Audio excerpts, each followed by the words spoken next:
Nous adultes avons souvent une étrange façon d'analyser la vie et les événements qui se produisent de façon inattendue dans cette vie. Cette déformation peut parfois créer des situations des plus tristes. L'histoire que je vais te raconter se passe dans un petit village nommé Tenga, situé au bord d'une forêt dense en Afrique. Les villageois de cette localité se vantèrent d'avoir une végétation luxuriante, d'avoir la pluie 6 mois dans l'année. Les récoltes étaient si abondantes qu'ils en vendaient une bonne partie aux villages voisins. À Tenga, la vie était belle.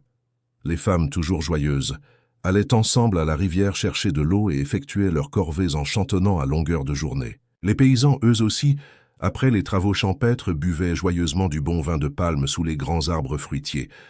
Les enfants, quant à eux, passaient leur journée à jouer et à se faire de vilaines blagues. Les soirées étaient aussi belles en réjouissance.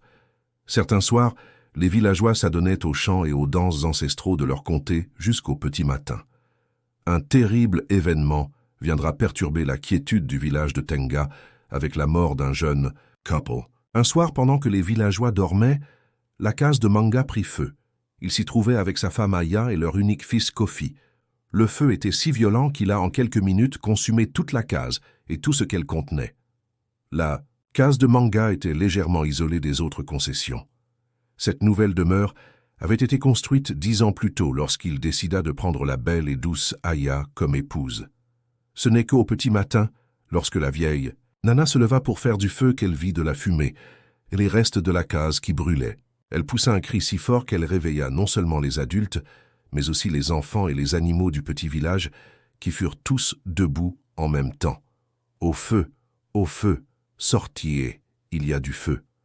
Les villageois coururent grands et petits en direction de la rivière pour chercher de l'eau afin d'éteindre les flammes qui restaient. Face à ce sinistre paysage, les villageois commencèrent ce jour avec une infinie tristesse, jusqu'à ce qu'un paysan aperçoive une petite ombre frêle sous un arbre.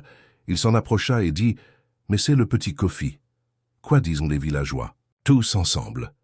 En une seconde, les villageois s'attroupèrent autour du petit garçon qui pleurait silencieusement. Un patriarche lui posa la question. « Kofi, que s'est-il passé? Où étais-tu? Où sont tes parents ?» Kofi, les yeux hagards, ne put placer un mot.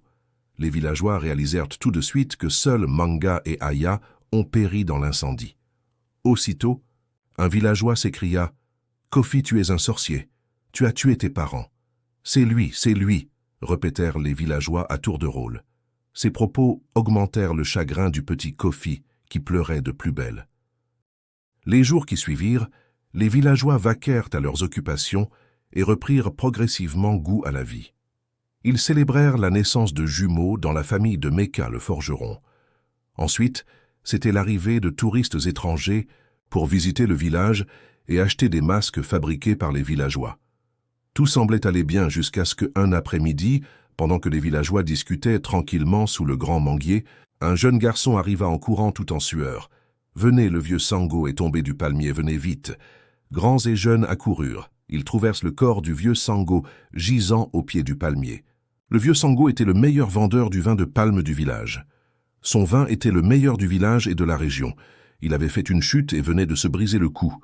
Les villageois commencèrent à pleurer.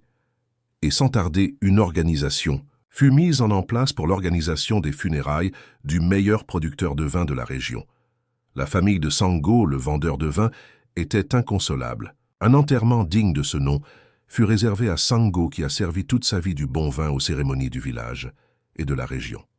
La veille de l'enterrement de Sango, les jeunes filles rentrèrent de la rivière, annonçant que la rivière avait emporté la petite Fafa. Les villageois n'en revenaient pas. Ils posèrent des questions aux jeunes filles pour en savoir plus. Ces dernières, sous le choc, dirent simplement « Elle jouait dans l'eau avec nous, et le temps de remplir nos calebasses, on a constaté qu'elle n'était plus là. Les villageois étaient persuadés que la petite Fafa réapparaîtrait d'une minute à l'autre, car elle aimait jouer à cache-cache, cette petite. Mais jusqu'à la tombée de la nuit, pas un signe de la petite Fafa. Les villageois consternés enterrèrent. Le lendemain, le vieux Sango avec tous les rituels et hommages appliqués aux notables du village. Puis rentrèrent tristement au village. Les villageois savaient que la disparition de la petite Fafa était un très mauvais présage. Dans les sacs et de croyances de Tenga, Le corps d'une personne décédée doit être remis à la terre des ancêtres. Quand le corps n'est pas retrouvé, cela présageait une calamité sur le village. Les jours qui suivirent, une tristesse infinie s'abattit sur le village. Les femmes ne chantaient plus, les paysans ne se retrouvaient plus sous l'arbre à palabres pour discuter et savourer le bon vin de Palme. Celui qui produisait cette boisson délicieuse les avait quittés brutalement. Ce soir-là, après le dîner, chaque famille se retira dans sa case. Le village était silencieux quand la pluie commença. Ce silence fut brutalement perturbé par le bruit déchirant de la foudre qui tomba au beau milieu des champs et mit le feu aux plantations. Les villageois affolés sortirent de leurs cases et coururent en direction des champs. Ils regardèrent, impuissants, le feu brûler toute leur récolte. Des mois de travail, de durs labeurs venèrent d'être engloutis par ces gigantesques flammes. Les villageois retournèrent au village et chacun s'enferma dans sa case, avec femmes et enfants. Le lendemain, aux premières lueurs du jour, les anciens se retrouvèrent sur la place du village pour échanger sur l'événement de la nuit précédente. Chacun disait ce qu'il en pensait, mais aucun d'eux n'était sûr de ce qu'il avançait. Le plus vieux des notables dit « Je vais aller de ce pas chez le grand devin, afin qu'il consulte les ancêtres. Il se passe quelque chose qu'aucun de nous ne sait. » Quand il arriva, le devin lui dit après consultation « Vous avez brisé l'équilibre ? Vous-même. Vous avez tous échoué au test. Les dieux vous ont confié une âme. Vous l'avez rejetée. Retourne discuter avec les autres notables. Tant que l'âme continue de errer, tant que cette âme est affamée, vous ne connaîtrez pas la paix. » Le vieux sage retourna au village et fit le compte-rendu aux autres notables. Aucun d'eux ne réussit à décortiquer les propos énigmatiques du devin. Ils restèrent à discuter toute la journée avec la conviction que cette âme dont a parlé le devin ne peut être que l'âme de la petite Fafa, emportée par les eaux. La nuit tombée avant que chacun regagne sa famille, ils se mirent d'accord pour retrouver le corps emporté par les eaux et lui donner un enterrement digne selon les rites et coutumes de leur village. Le doyen des notables eut du mal à trouver le sommeil cette nuit-là. Quand il s'endormit enfin, il vit le petit Kofi errer dans la forêt sacrée. Il se réveilla en sursaut et alla en pleine nuit réveiller chacun des notables. « Comment arrivez-vous à trouver le sommeil pendant que les calamités s'abattent sur notre village? Je viens de voir le petit Kofi en rêve, et c'est de Kofi que parlait le devin. Les dieux ont testé notre bonté, notre solidarité.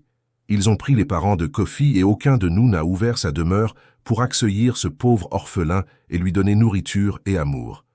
Au contraire, nous l'avons rejeté. Nous l'avons traité de sorcier. C'est de cette âme dont parlait le devin. » Ils baissèrent tous la tête, honteux. « Nous devons aller tous à la recherche du petit Kofi et le ramener, sinon le village de Tenga ne connaîtra pas la paix. Retournez-vous, reposez, et réfléchissez bien à ce que je viens de vous dire. La nuit porte conseil. » Chacun regagna sa case, tête baissée. Le lendemain, le village entier alla à la recherche de Kofi l'orphelin. Ils passèrent des heures à le chercher.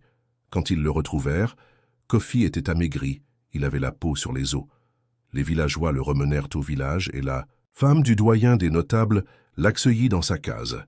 Elle prit l'engagement de s'en occuper jusqu'à sa mort. Les villageois décidèrent de faire des sacrifices pour se faire pardonner auprès des ancêtres et d'organiser une fête en l'honneur de l'arrivée de Kofi l'orphelin et de la paix retrouvée. Les semaines et les mois qui suivirent, le village de Tenga rayonnait à nouveau. Les villageois reprirent leurs activités, les cultures recommencèrent à pousser et Kofi le sorcier était désormais appelé Kofi, le petit prince, car depuis, en retour il était traité ainsi.